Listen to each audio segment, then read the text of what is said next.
नमस्ते आप सभी को मेरी ओर से जय जय श्री सीताराम। मैं एक ऐसे महान संत की बात करने जा रहा हूँ जिनके जीवन से जितनी शिक्षाएं ग्रहण की जाएं उतनी कम है। मैं सादर नमन करता हूँ हम सभी भक्तों की ओर से संत सियाराम बाबा को। नमस्ते दोस्तों, स्वागत है आपका हमारे चैनल लाइफ थ्योरी पर।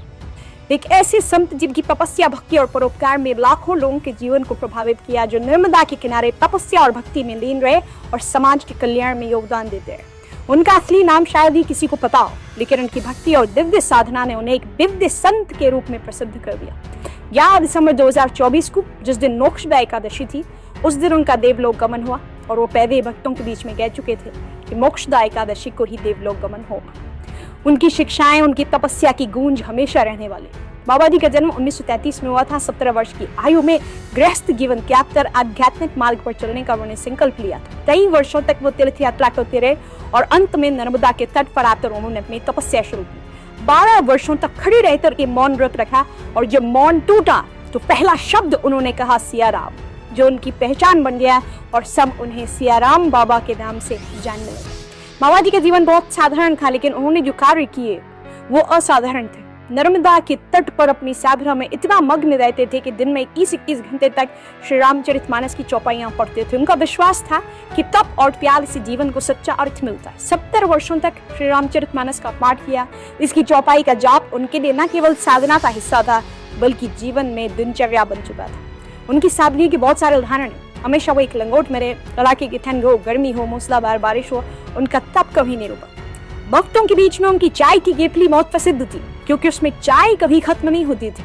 हर आने वाले भक्त को वो स्वयं चाय पिलाते थे और उनका एक कर्म उनके दिव्य व्यक्तित्व का प्रतीक था। बहुत सारे चमत्कार उन्होंने दिखाए। जैसे दिव्यात्मा होते हैं, उनके लिए चमत्कार बड़ी साधारण बात हो लगी। उनकी एक और अद्भुत विशेषता थी कि उन्होंने दान में मैक्सिमम अमाउंट जो दिया थी, से वो सिर्फ 10 रुपए था। कभी कोई भक्त ज्यादा राशि चढ़ाना चाहे तो उसे लौटा देते थे। एक बार अर्जेंटीना और ऑस्ट्रिया से कुछ श्रद्धालु आए थे, उन्हें 500 रुपए चढ़ा दिए। बाबा जी ने सिर्फ 10 रुपए रखे, बाकी लौटा दिए।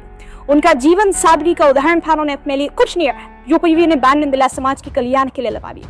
बाबा जी ने नर्मदा घाट की मरम्मत के लिए 2,57,00,000 रुपए दान में दिए और 5 लाख रुपए वहां जो मंदिर बन रहा था उसके शिखर निर्माण के लिए दिए।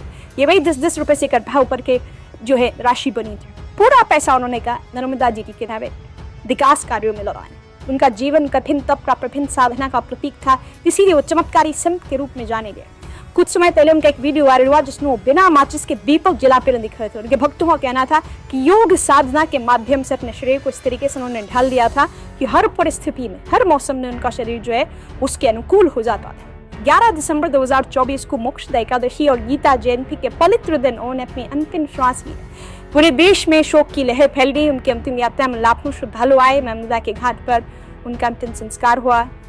जो मध्य प्रदेश के मुख्यमंत्री हैं, उन्होंने उनकी समाधि को पवित्र जो है स्थल और पर्यटन केंद्र के रूप में विकसित करने की भी घोषणा की। संत सियाराम बाबा जिनका जीवन हमें सिखाता है कि सच्चा जीवन वो है जो दूसरों के भले के लिए दिया जाए। उनके जीवन से सीखने की बात यह कि भक्ति और साधना से आपके आत्मा शुद्ध होगी, दूसरों की मदद करेंगे तो जीवन में सच्चा सुख मिलेगा। बाबा जी की जो समाधि है अब केवल एक स्मारक नहीं बल्कि प्रेरणा स्थल बन गया।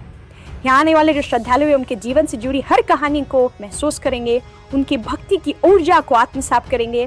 संत सियाराम बाबा जी के जाने से भले एक अध्याय समाप्त हुआ, लेकिन उनकी शिक्षाएं, उनके कर्म, उन्होंने जो सीख दी वो हमेशा इस संसार में जीवित रहेंगे। बाबा जी को हम सब नम आंखों से विदाई देते हैं और प्रार्थना करते हैं कि गुरुदेव आपका आशीर्वाद हम भक्तों पर बना रहे।